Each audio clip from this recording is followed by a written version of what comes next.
Hi everybody!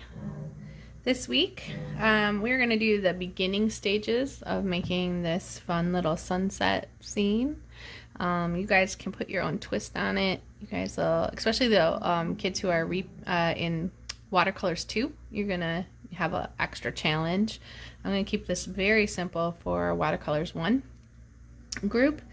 And so I just wanted to show you like where you're headed so you can kind of see this really simple sunset.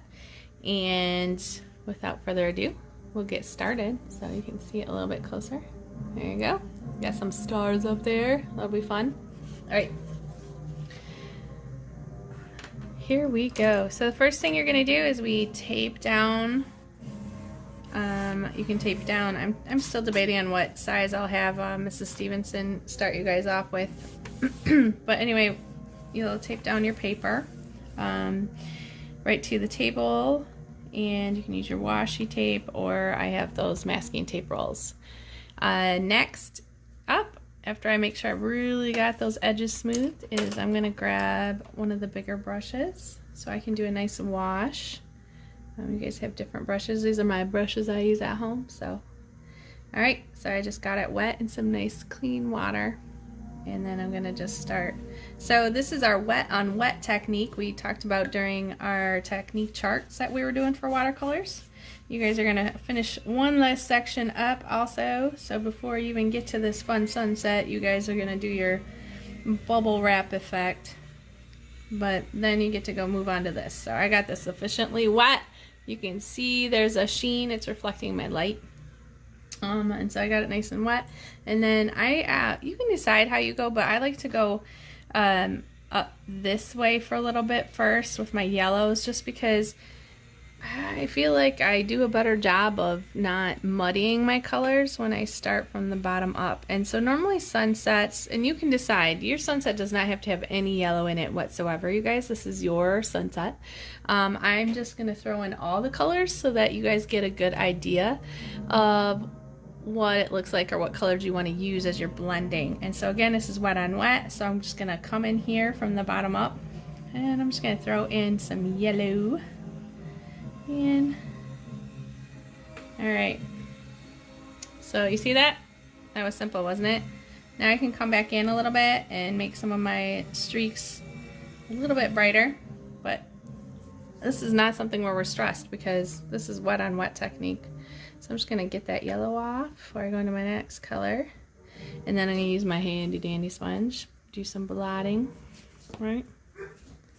Alright, now I'm going to go into some of my orange or reds. You guys are in the mixing land, so you guys will be mixing this. I probably should have like made a palette out of some Lucas paints, because I actually have some of the Lucas paints here that we use. I just didn't get around to making that palette this week. Alright, so then you can go into your reds, and you can decide whether you want to do that more pinkish quinacridone red, the magenta color you guys have, or you could go into your CAD. I don't actually have a CAD in here, this is my naphthol, but anyway, I'll do both just so you guys can see what happens. Now you see how that's like, ooh, those reds are reactive. Look at that. It's creating some really fun patterns. Alright. I'm just going to let it do it because it's kind of fun to see what happens, right? Alright, now I'll go into the pinkier one, because you know why? I'll tell you why. When I go into the magenta, that is going to mix as I get higher up. I'm going to be going into like purple hues and blues, and that magenta is going to be much better at blending with my blues. So then if you try the CAD red, you'll end up with some stuff. So, you know, I like the CAD red in a sunset. You actually see that kind of more orangier sunset. So don't shy away from it. I'm just saying, if you know, just kind of transition over to the magenta by the time you are getting close to where you're going to be sticking your purples and stuff.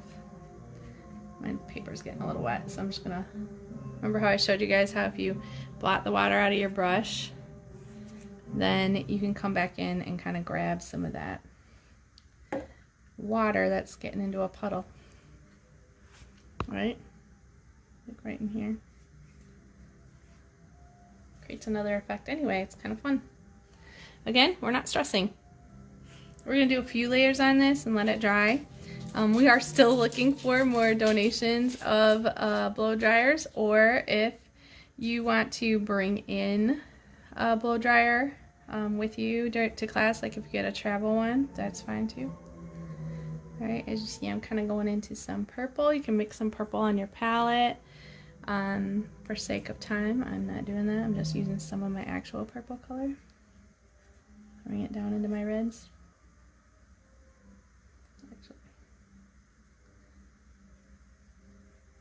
Now my paper is actually getting dry. Do you guys see that right there? That hard edge? That means my paper is too dry. So I can solve that real quick. I just went right back over it with my brush. Get some clean water up here. Everything's a little tinted now with the purpley. Alright, so there's something I want to show you with I'm bringing that purple down into here too. There's something I want to show you guys, which is I'm going to do something we normally never would do. So this is for the advanced kids and Brave Souls. I'm actually going to go into, you guys actually have this kind of phthalo or viridian green on your palettes. And right in here, I'm just going to drop some, but it's got to be wet. If it's not wet, then you can't get this to fade out the way you're going to want. All right. Dirty water, clean water. Actually, I'm going to take some clean water and fade that out. And then go into your nice cyan blue that you guys have. Nice and juicy. Not watery, juicy, right? Lots of pigment. And I'm going to take it in with my viridian. I'm going to take it right down into my purples. You can decide what color. You guys actually have the cyan blue and then you have the ultramarine on your papers. I'm going to swap into this size brush here. This is a number 8 round. Go into my clean water. And now this is the fun part because I've got that little pop of viridian here that I've let get watered down and blend. Right? Drop a little bit more in. It does something fun with the clouds, and that's why I normally I've gotten into having some fun with popping that in. Again, if you are worried about your colors or your sunset turning into kind of a mess or a muddiness or anything like that, then don't do the viridian. We can get to that later and try that effect later. But for right now, we're gonna go here and grab some more of my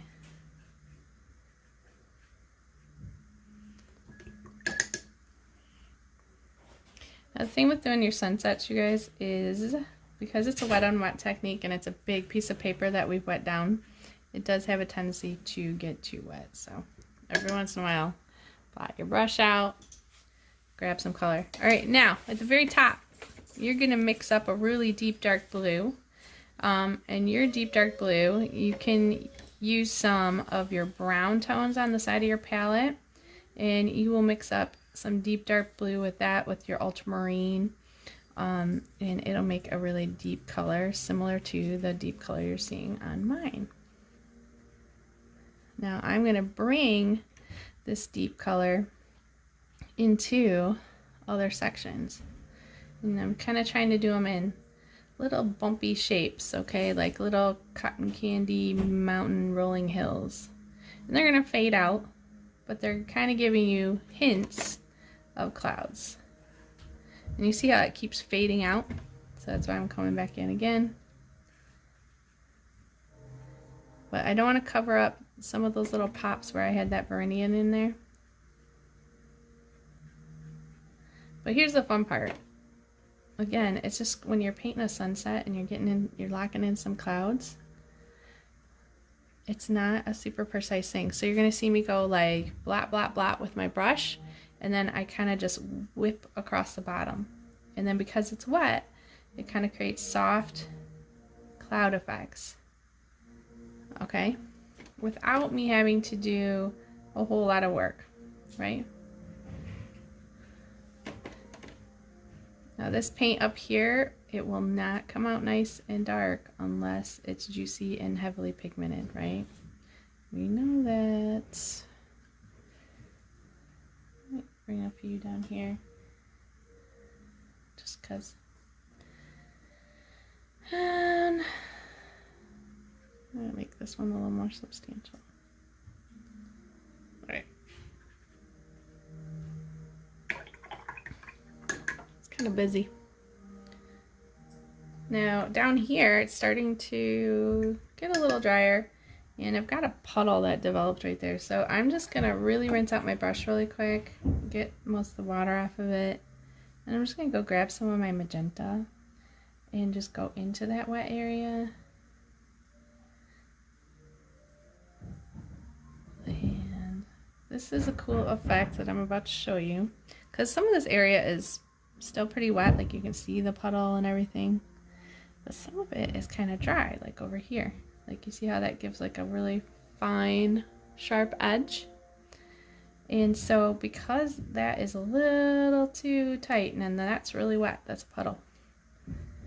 Alright, so what I'm going to do is, before it ultimately absolutely dries, is I'm actually going to come in with a clean brush. So rinse off my dirty water, go into the clean water, blot some of the water off, not all of it, and then you come across that edge that was really dry, and you see that? It's lovely. It softens it right up. It helps it fade a little bit. It's kind of cool how it works. All right. Hope you guys can see this okay. I can't tell if the camera is like doing too much of a blot out effect with the shine or not. All right, we are almost done, and this is pretty much gonna be what you guys do, and then what I'll do is tape the rest of the video for the next part. But this is probably as far as you'll get in class today. It's just doing this, so I'm just showing you one more time. See if I can do it closer up. See how that's got a hard edge because it's kind of dry. So I washed my brush off and got it to the clean water, and then I'm going to come right along that bottom edge, and it just softens and fades the edge of that cloud out a little bit. Okay.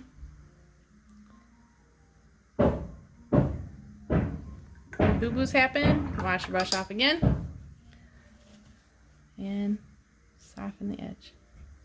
Soften the edge. Alright, go back out. It's really cool how it works. So you're just going to do that. You're going to come do this, throw in your color. Once it gets to where it's really dry, like down here, it's almost dry. With the paper that we're going to use probably in class, don't wet it until it's completely dry. So hit it with the blow dryer. I'll have at least one there. Unfortunately, I can't bring our other one because we're going to need it because we're traveling. So anyway, there you go. Ooh, look. Do you guys see that? That is a boo-boo, but I'm going to leave it. I think it might make something cool happen. Do you guys see this right here? I accidentally dropped some yellow in. But what do we talk about? Happy accidents, right? So we're going to leave that because I'll make that into something later. All right. Have a good week, you guys.